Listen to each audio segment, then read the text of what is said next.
made up my mind, not another day. You're on borrowed time, let me get away. Yeah, I'm running, yeah, I'm running. So love me or leave me, I'm standing alone. Can't shake a feeling that lives in my bones. Lie to me, tell me you wish that you could, but nothing you gave me is worth what you took.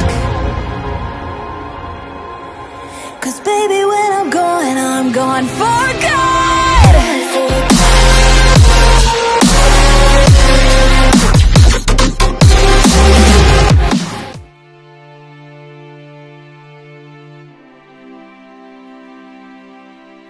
Melanjutkan dari kisah sebelumnya. Sebelumnya Xiao Xiao dan Xiaolin membawa Xiaoyan dan Sun Er ke lokasi jantung api peringkat keempat. Tempat ini memiliki pintu raksasa dan hanya orang dengan pengamanan khusus yang bisa mendekat. Setelah Xiaoyan selesai berbicara, dia melangkahkan kakinya menuju ke arah gerbang besar Qingtong. Begitu langkah kaki pertamanya mendarat, hembusan panas yang membara segera menyapu. Bahkan Xiaoyan sendiri bisa merasakan gelombang api itu.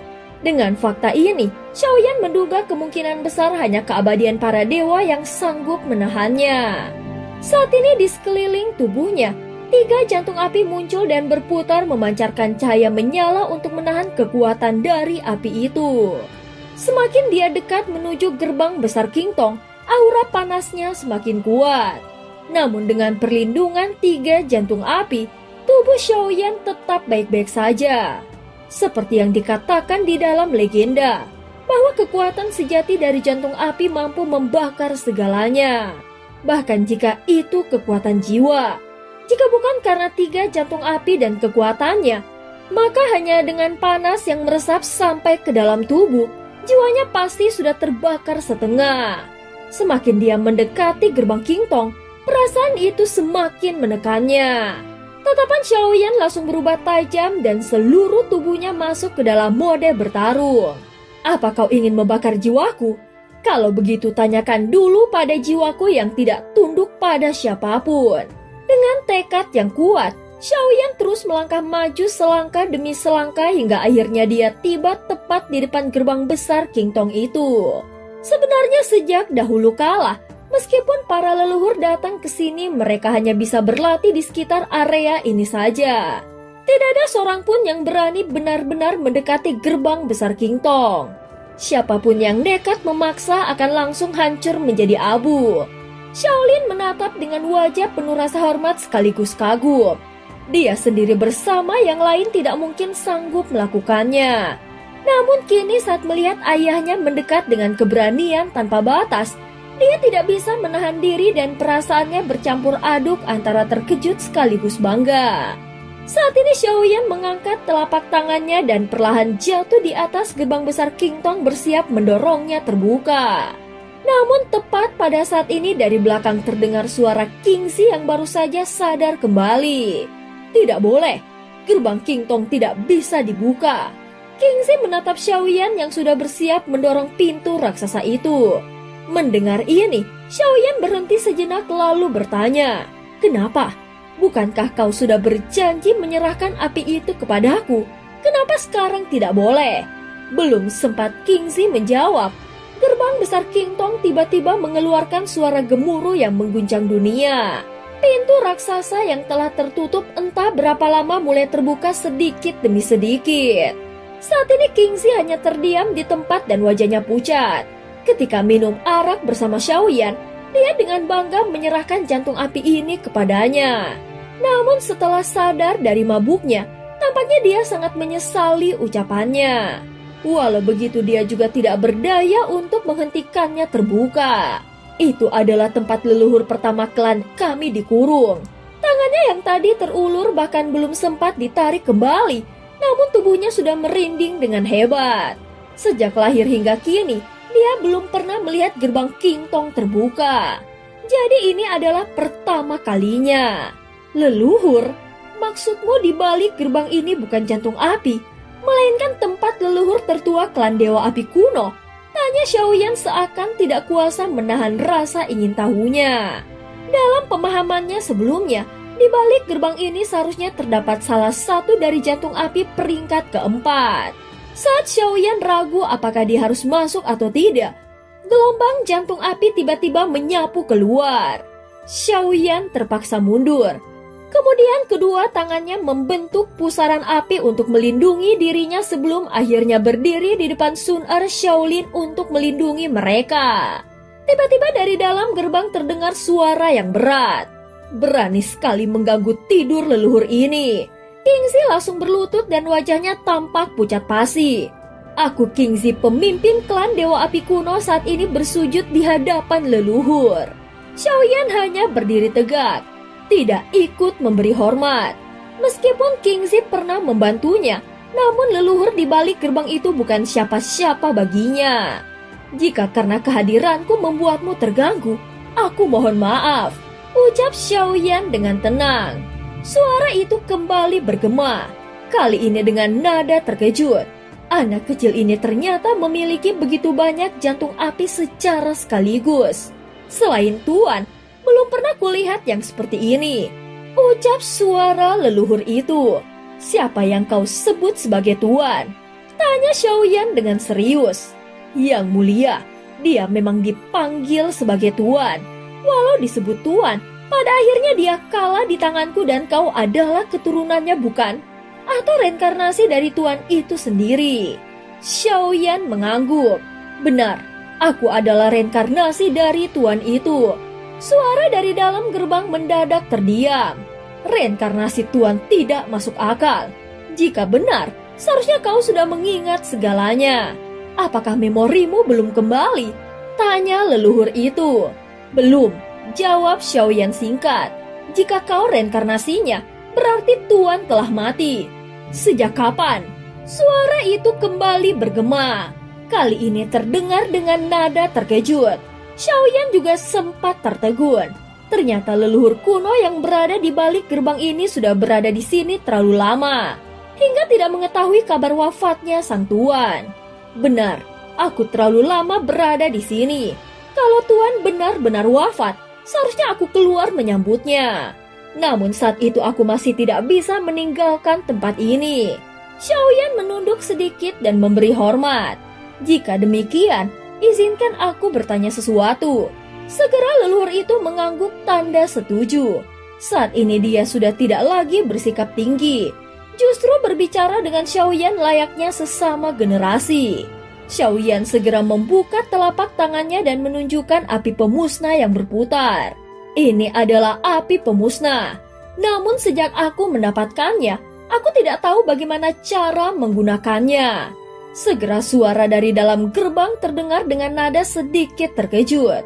Itu api pemusnah, benar-benar api yang sangat kuat. Aku sendiri tidak bisa menguasainya.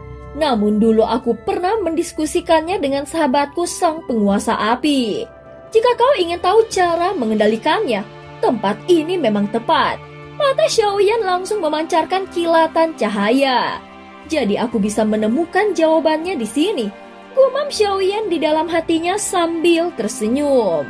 Api pemusnah memiliki kekuatan penghancur yang sangat merusak dan berbahaya. Namun seperti yang sudah dikatakan, tidak semua orang dapat menaklukkannya. Baiklah, aku akan memberimu sebuah ingatan. Setelah suara itu selesai berbicara, sinar hijau pun melesat keluar dari dalam pintu Qingtong dan jatuh di hadapan Xiaoyan. Segera Xiaoyan menutup matanya lalu kekuatan roh langsung menyapunya. Seketika gambaran yang jelas pun muncul di dalam benaknya. Dia melihat seorang pria bertubuh tegap dan aura dingin penuh kesepian terpancar dari tubuhnya. Sosok itu berbeda dengan yang pernah dia temui di wilayah misterius sebelumnya. Dari rupa hingga keadaan tubuhnya, meski terlihat sedikit sama namun pada saat yang bersamaan terasa benar-benar berbeda. Pria itu adalah penguasa api pemusnah. Kekuatannya luar biasa besar. Matanya dipenuhi kebencian dan keraguan terhadap dunia. Hal ini membuat Xiaoyan bertanya-tanya apa yang sebenarnya dialami sosok itu pada akhir hidupnya. Ingatan yang ditransmisikan adalah potongan pertempuran milik penguasa api pemusnah. Di tangannya dia tampak memegang api pemusnah. Api itu hitam bercampur merah. Ketika dilepaskan, tidak lagi menyerupai api melainkan seperti petir hitam merah yang menyambar ke arah langit. Xiaoyan pernah melihatnya, bahkan pernah berhadapan dengannya. Namun dalam ingatan ini, penguasa api pemusnah benar-benar terlihat seperti seorang dewa agung. Bahkan setiap langkah dan serangannya membawa aura kebenaran dan keadilan. Xiaoyan menyaksikan 3 potongan pertempuran dalam ingatan itu dan semuanya menampilkan kekuatan yang menggetarkan dunia. Api di tangan sang pemusnah bagaikan sebilah pedang tajam yang mampu membelah segala sesuatu di dunia. Setelah menyaksikan adegan itu, Xiaoyan melihat ke api lemah dan lembut di tangannya. Perbedaannya bagaikan langit dan bumi, seolah bukan sesuatu yang sama. Meski dia berulang kali merenungkan ingatan itu dan bagaimana cara penguasa menggunakan api tersebut, namun hasilnya tetap sama. Dia masih tidak menemukan jawaban. Sepertinya hal ini kemungkinan hanya ada 2 penyebab. Pertama, api pemusnah tidak benar-benar tunduk kepadanya. Kedua, untuk menggunakannya harus disertai pemahaman hukum tertentu. Xiaoyan lebih condong pada kemungkinan kedua. Karena jelas api ini berbeda dengan api lain yang pernah dia lihat. Kekuatan yang sangat mendominasi. Benar seperti kata suara tadi bahwa api ini bukanlah sesuatu yang bisa digunakan oleh sembarangan orang. Apa kau bisa mendapatkan sesuatu dari ingatan itu? Suara dari dalam pintu kembali bertanya. Namun Xiaoyan hanya menggelengkan kepalanya. Terima kasih senior. Aku tetap tidak bisa merasakan inti kekuatannya. Jadi begitu. Meski aku tidak bisa memberimu api itu secara langsung, aku bisa menghadiahkanmu api inti dewa. Meskipun bukan jantung api asli, tetapi di dalamnya terkandung hukum dasar. Saat ini pemahaman hukum jauh lebih penting untukmu daripada sekedar kekuatan api. Saat suara itu menghilang, seberkas api berwarna-warni perlahan melayang keluar dari pintu dan berhenti di hadapan Xiaoyan. Terima kasih atas anugerah senior. Xiaoyan segera memberi hormat dalam-dalam. Api ini mengandung sedikit sumber asli dari inti api dewa. Gunakanlah dengan hati-hati. Setelah kekuatannya habis, api itu akan menghilang. Sekarang aku harus kembali berdiam diri. Aku sebagai leluhur klan Dewa Api kuno harus menjaga keturunan dan membuka jalan bagi mereka. Kelak siapapun dari anggota klan Dewa Api kuno boleh datang berlatih di depan pintu Kingtong ini. Bila ada talenta yang luar biasa, aku akan secara pribadi menyalakan api bagi mereka. Suara itu kembali terdengar. Lalu sebuah api yang sama juga melayang ke arah Kingzi. Bagi Kingzi, api itu sudah lebih dari cukup. Terima kasih leluhur atas anugerah ini. Kingzi pun membungkuk dengan hormat. Xiaoyan juga berkata dengan lembut. Terima kasih senior, selain aku, masih ada 2 anak lagi. Mereka juga merupakan keturunan klan Dewa Api kuno dan membutuhkan api inti dewa.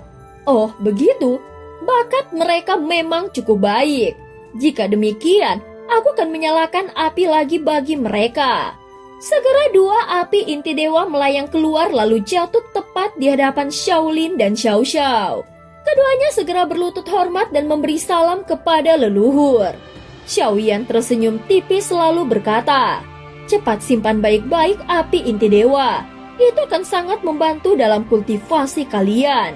Keduanya pun segera menyimpan api tersebut dengan penuh hormat. Xiaoyan segera membuka mulutnya menelan api inti dewa yang berada di depannya. Dalam sekejap, panas yang membara menyebar ke seluruh tubuhnya dan kekuatan aturan pun mulai muncul. Kekuatan api inti dewa mampu memperlakukan apapun sebagai satu kesatuan, baik tubuh maupun jiwa. Semuanya bisa dibakar habis oleh kekuatan hukum ini. Mereka yang menjadi tuannya akan mampu mengendalikan hukum pembakaran itu. Segera Xiaoyan pun mulai berlatih. Setelah waktu tertentu, 9 kekuatan asal yang telah dia kuasai sebelumnya berkilauan di sekelilingnya. Kali ini 1 cahaya baru muncul, dan dia berhasil membuka kekuatan asal ke-10. Setiap kali sebuah kekuatan asal dibuka, kekuatan itu akan langsung tercermin dalam kemampuan bertarung Xiaoyan. Setiap serangan yang dia lepaskan kini membawa hukum yang sesuai. Kekuatan yang sejatinya setara dengan aturan dunia. Meski dia berhasil membuka kekuatan asal ke-10, namun dia belum berhasil menyentuh ambang batas lapisan keempat keabadian para dewa. Sepertinya untuk menembus lapisan itu kekuatannya masih belum cukup sehingga Xiaoyan harus terus berlatih. Pada saat yang sama tetua Kingzi jatuh terhuyung dengan wajah pucat. Xiaoyan segera menghampirinya dan membantu menopangnya. "Kenapa kau ada di sini, anak muda?" Wajah tetua Kingzi tampak suram. Dia masih teringat perkataan sebelumnya tentang api inti dewa. "Bukankah kau yang bilang akan memberikannya kepadaku?" tanya Xiaoyan sambil mengeringit. Namun tetua Kingzi buru-buru menggelengkan kepalanya. "Mana mungkin aku sembarangan bicara soal hal sepenting itu. Itu pasti salah paham," ucap tetua Kingzi. Ya, aku yang salah ingat. Jangan diambil hati," ucap Xiaoyan. Wajahnya berubah kikuk lalu dia berkata, "Bagaimana kalau kita minum saja untuk meringankan suasana hati?" Xiaoyan menepuk bahu Kingzi sambil tertawa kecil. Namun tetua Kingzi menatapnya penuh kewaspadaan. "Engkau adalah reinkarnasi dari yang mulia. Kalau aku benar-benar mabuk bersamamu, mungkin seluruh harta klan Dewa Api Kuno akan ludes disapu habis olehmu. Jadi aku tidak mau minum." Dia segera bergegas menjauh dan wajahnya penuh kewaspadaan. "Aku tidak bisa mengalahkanmu, tetapi paling tidak aku harus terus menghindar." Tetua Kingzi bergumam sambil menjauh, tetapi suaranya masih terdengar jelas oleh Xiaoyan. "Yang mulia benar-benar pandai membaca hati orang lain. Kali ini aku sudah belajar banyak. Mulai sekarang, aku harus berhati-hati dan tidak boleh ceroboh lagi apalagi minum bersamanya. Kalau sampai mabuk, separuh harta leluhur klan Dewa Api Kuno pasti akan habis." Xiaoyan hanya tertawa lalu berkata dengan lantang, "Tenang saja senior, selain api inti dewa, aku tidak tertarik pada hal lain dari klan Dewa Api Kuno." Namun Xiaolin langsung menyela dengan pelan, "Ayah, bukankah klan Dewa Api Kuno masih memiliki sebuah bintang? Bintang itu menyimpan banyak sekali bahan obat berharga." Begitu mendengar kata bintang dan obat berharga, suara tetua Kingzi yang tadinya menjauh mendadak berbalik lagi. Benar juga, itu adalah warisan penting dari klan Dewa Api Kuno. Bahkan ayah kalian pun tidak boleh menyentuhnya sembarangan. Baru saat itu dia tersadar bahwa Xiaolin dan Xiao adalah anak Xiaoyan. Sebagai ketua klan Dewa Api Kuno, dia tahu jelas apa saja yang ada di dalam bintang itu. Oleh karena itu, satu-satunya cara untuk menjaga warisan leluhur adalah dengan tetap berada di dekat Xiaoyan dan anak-anaknya. Dia harus melindungi harta itu dengan segenap tenaga. Bagaimanapun, semua itu adalah pondasi yang dikumpulkan klan Dewa Api Kuno selama beberapa ribu tahun. Dan cerita pun berakhir. Terima kasih udah dengerin Mihu dari awal sampai akhir ya. Please jangan lupa untuk like, comment, and subscribe. Sampai jumpa.